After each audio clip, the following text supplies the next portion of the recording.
gentlemen, may I have your attention, please? The show starts in 10, 9, 8, 7, 6, 5, 4, 3, 2, 1, go.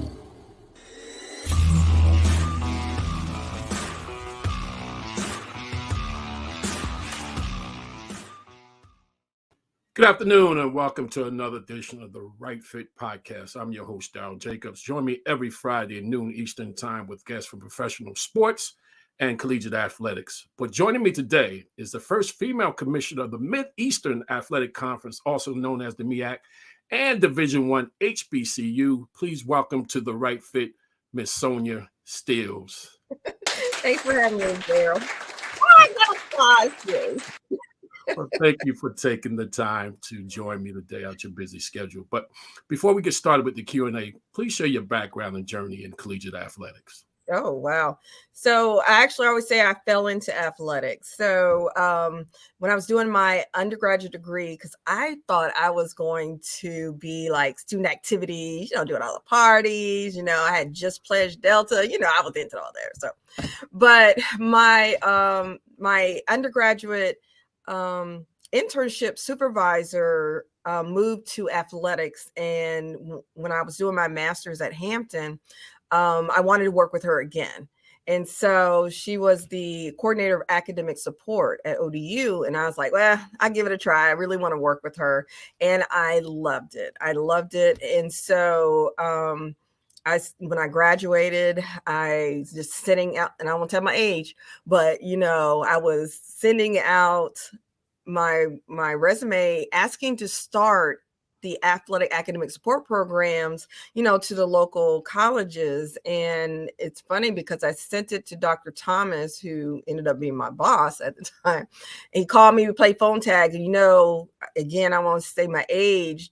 There were no cell phones. So, you play a lot of phone tags, and he never called me back.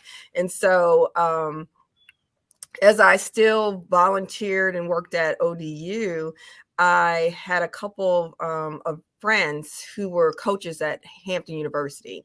And they said, hey, why don't you come do what you're doing over there with us? And so Coach Taylor, Coach Wright, Coach Parham, Coach Hill, they gave me like a pilot number of students to work with. And so that's how my name kind of got out there with Dr. Thomas. So just, hearing my name. But my first job after graduating was the assistant dean of women at Hampton. And my boss's boss, the vice president of student affairs, said, hey, do you like what you're doing? And I'm like, I love what I'm doing, but that's not what I really want to do.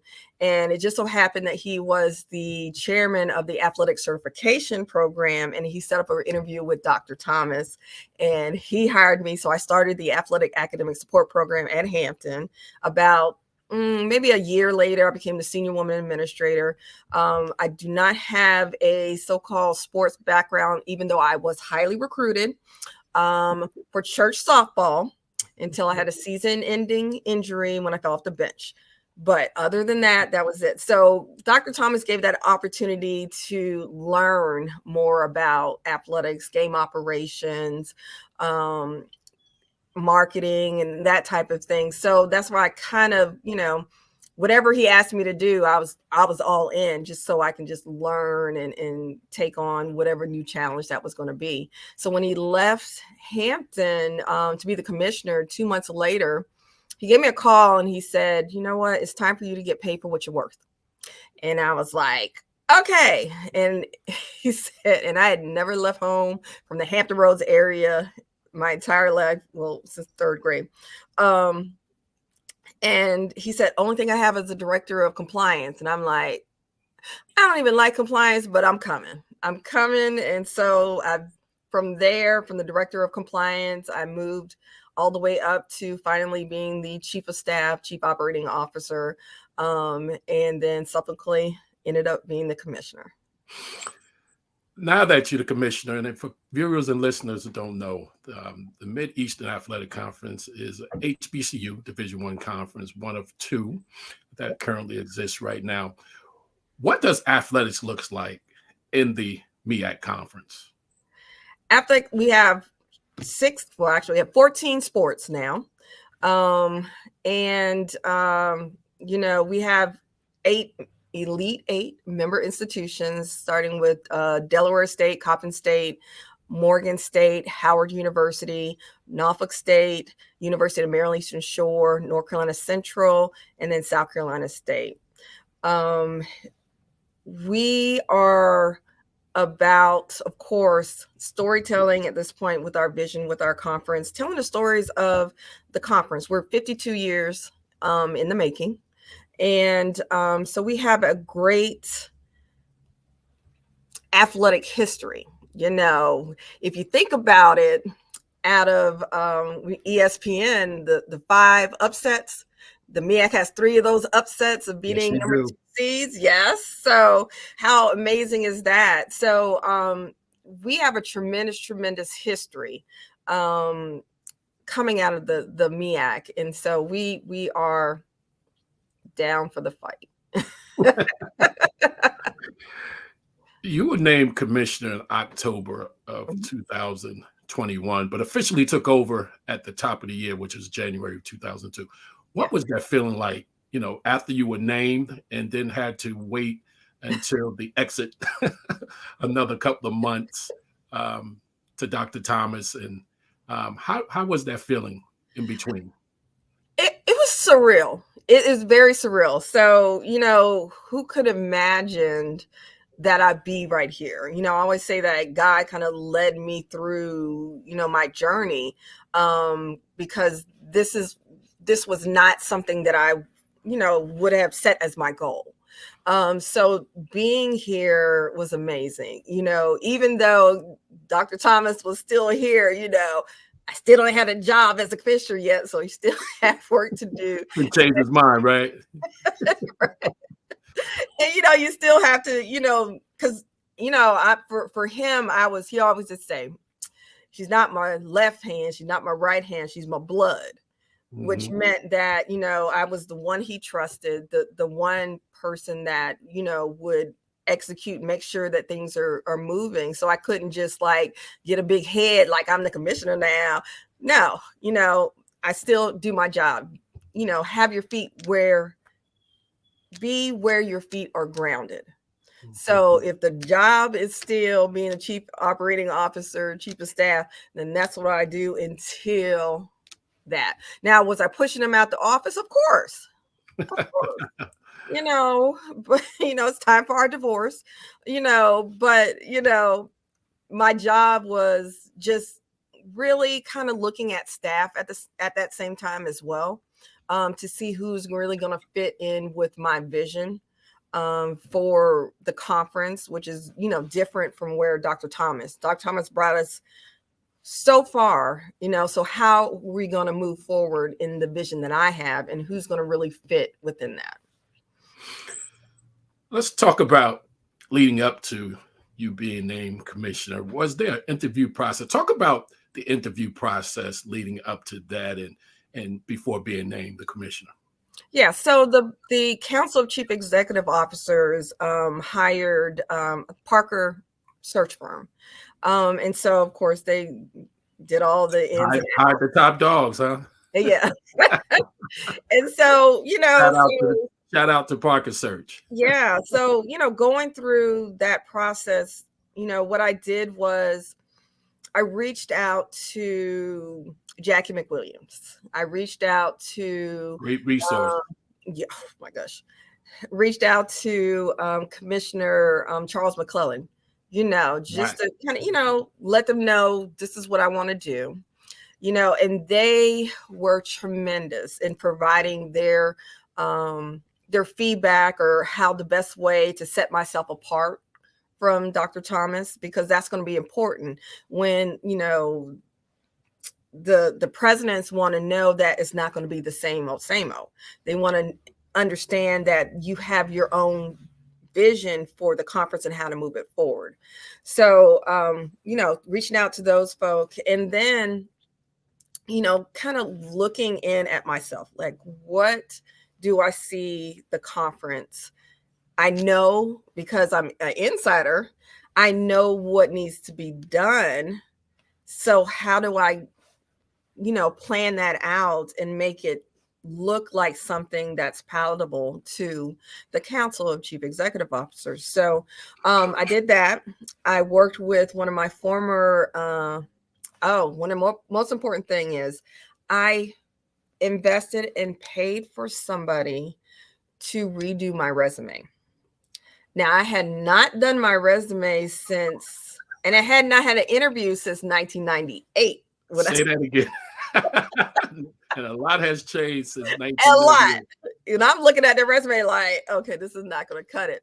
So you really have to invest in, if this is the job that you want, you have to really, truly invest. So I paid somebody, Jen Fry. Great person. Yeah, another great resource. Yes. And to redo my resume. Now, the good thing about going through that process with Jen is it's really looking inward and really breaking down what you actually have done, and you think that you put those little small bullet points, but in actuality, you got to be really descriptive about what you've done. So that was a great thing. The other thing is I invested in one of my former interns, Kaylin. Can't think of her last name right now, but she does copy productions. Wonderful. I invested in a video that described my vision for the conference. And so that was uploaded into the system for the council to look at, that really outlined how I saw the conference and then how I separate myself from the commissioner.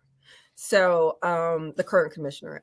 And so once we got through that, I had my Zoom interview with 4 of the presidents.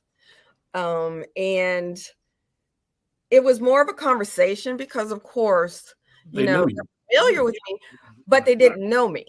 That's the thing. They didn't know because I was in the meetings with them. But I was really, at that time, the commissioner was the voice,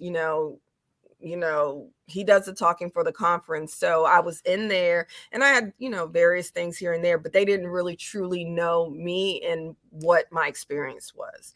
So talking with them gave me that opportunity to really, for them to get to know me. And then when I got the call saying I made it to the top 3, I was like, oh my God, okay. It's like, calm down, we can do this. That's when, as I prepared, is again, just talking, getting really, very, let me go back. I invested again in Carla Lester, who was the faculty athletic representative at Bethune-Cookman at the time. She teaches speech and communications. So I paid her to work with me on interviewing skills to make sure that I'm, saying what I need to say and I'm not rambling. Yeah, which I've been rambling, but being comfortable. When we interviewing here, you're supposed to ramble, right? It's okay. But so it was very important because she, said, you gotta have that energy. You have to, don't be confident but not cocky, that type of thing. And so practice. I had to practice, and that was very important. She would record me and then she'd give me, the things that I need to work on and then record me again and, to see the improvement. That was very important. So, if you're interviewing for something this like an athletic director or something in the executive. Wait a minute. You're going to steal my do's and don'ts when I get okay. All right. Okay. All right. So I was an interview. So when I made it to the top 3, so that was in person with all the presidents. So 8 8 presidents. I was 7 in the room, and there was one that zoomed in. And so, that morning, let me tell you something. I'm like, I had to put on my music.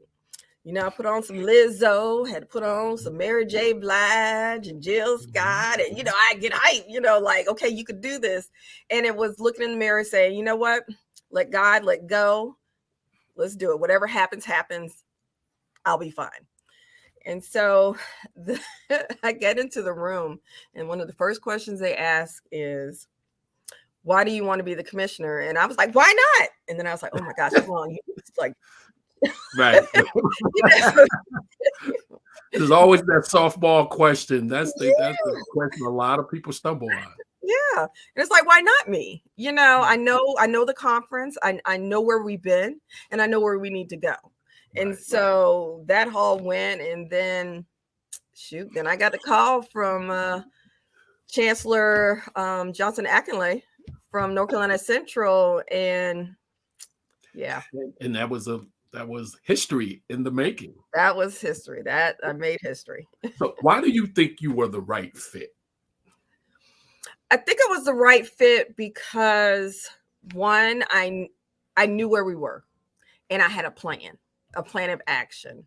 And it was very, very important at the time of where the conference was in the landscape of all of the realignment going on. We had lost members previously to that. So what is it that I am going to do that's going to help the conference?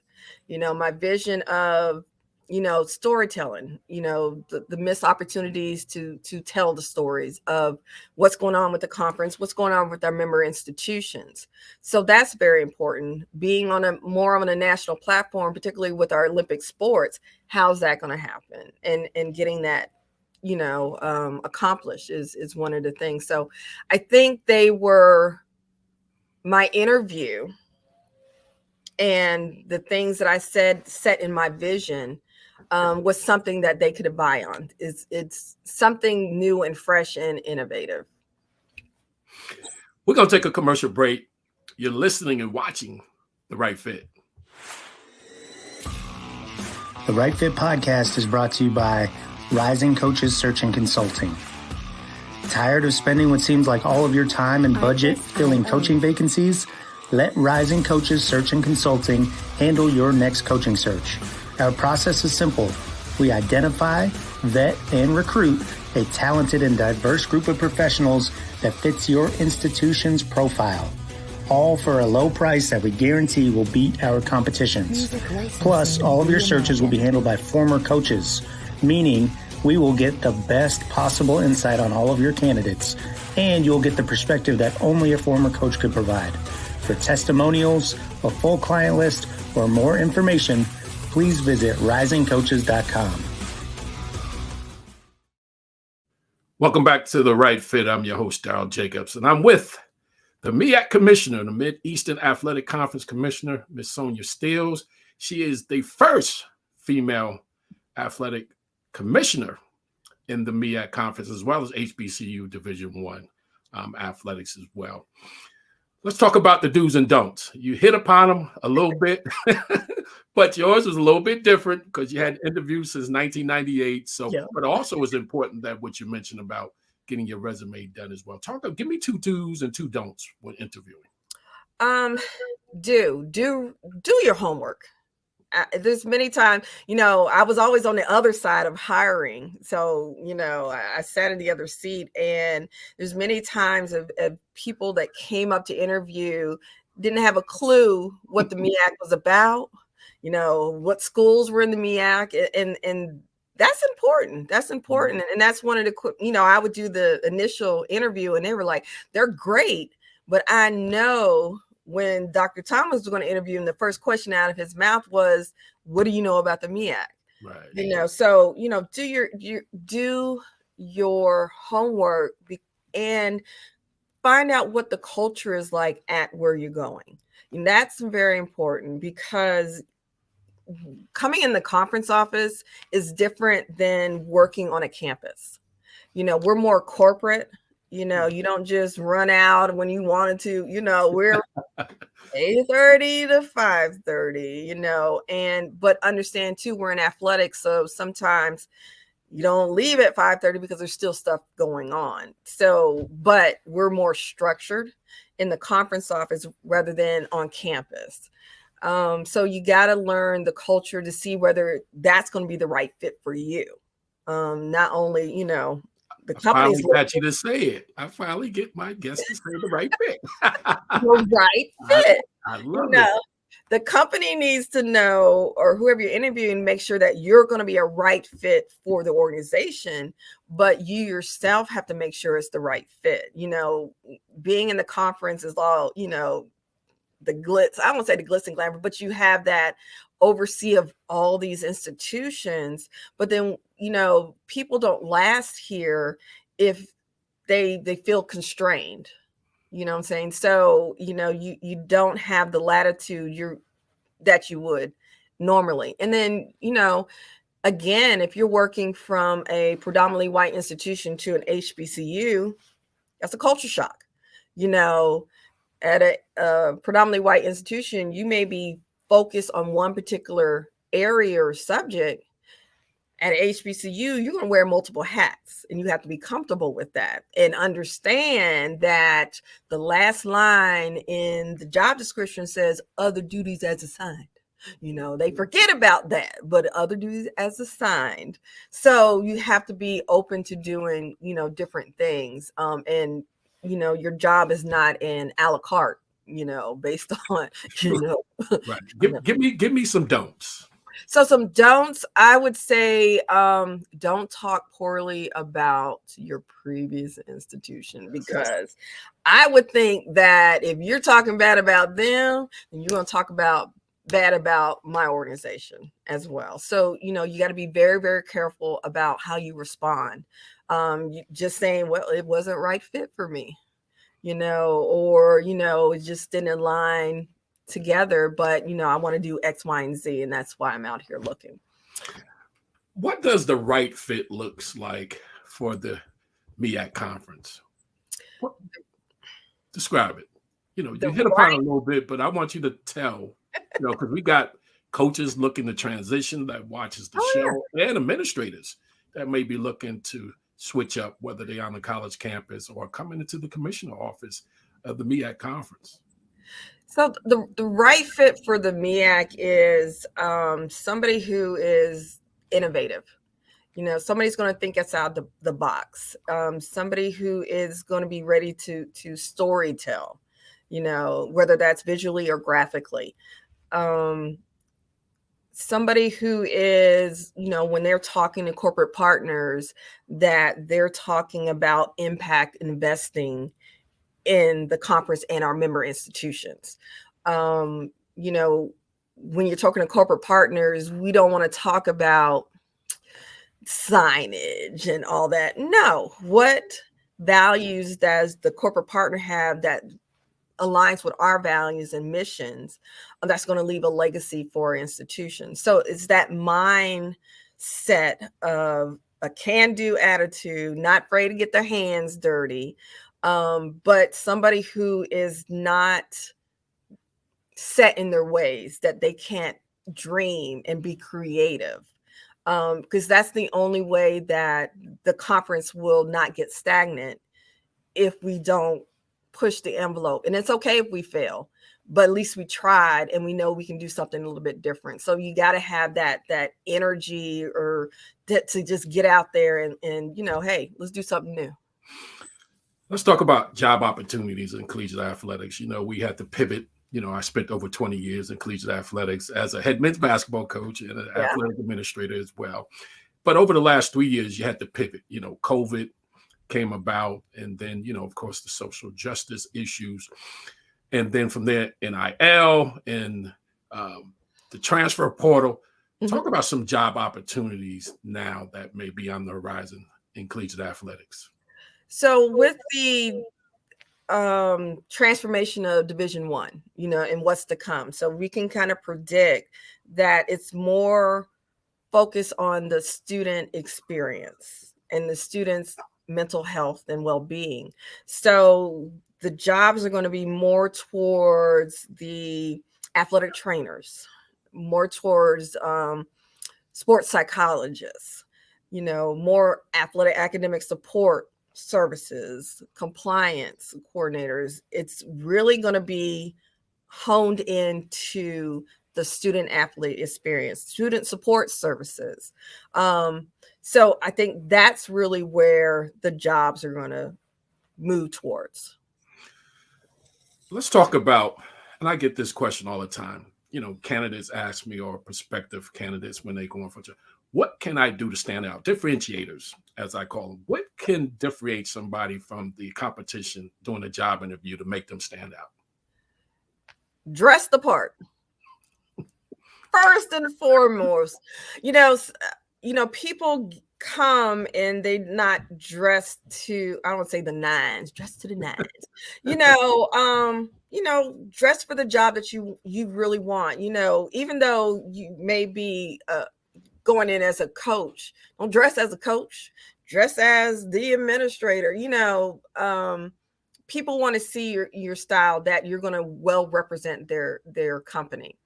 The other thing would be, don't get comfortable during an interview.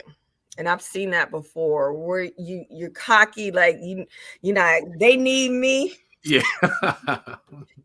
So, I already got this job. Mm-hmm. That's a problem. But being able to really hone in on who you are, what your philosophy is, what your vision is, and knowing you're doing your research on the institution, like knowing where the issues and the problems are and addressing those. As if you got this position, then I would be able to do X, Y, and Z, because I noticed that, the APR and the team has been like 800s or whatnot. And so I know that this needs to be one thing that we need to focus on. So that's a couple things. Yeah, even outside of the athletic realm as well, you can talk about the school strategic plan, the institute strategic plan. Absolutely. Yeah, that's very impressive sometimes, because, in the room, you may have academia, you may have somebody from the president office there, Mm-hmm. whatever the case may be. So I always try to share with them, different type of differentiator that people may not think about. The strategic plan, correct. The strategic plan, the graduation rates of the institution, all of that. And then, what's new and what's different. If you do your research on the people that are going to interview you, so that you can throw in little nuggets about them in there when you're, I got to do the, I call the shoo part, where, you do the small talk. Yeah, small talk. Right. And just, acknowledge certain things that you read. That means you really have done your homework. The commonality with everybody in the room. Yep. Absolutely. Win the room.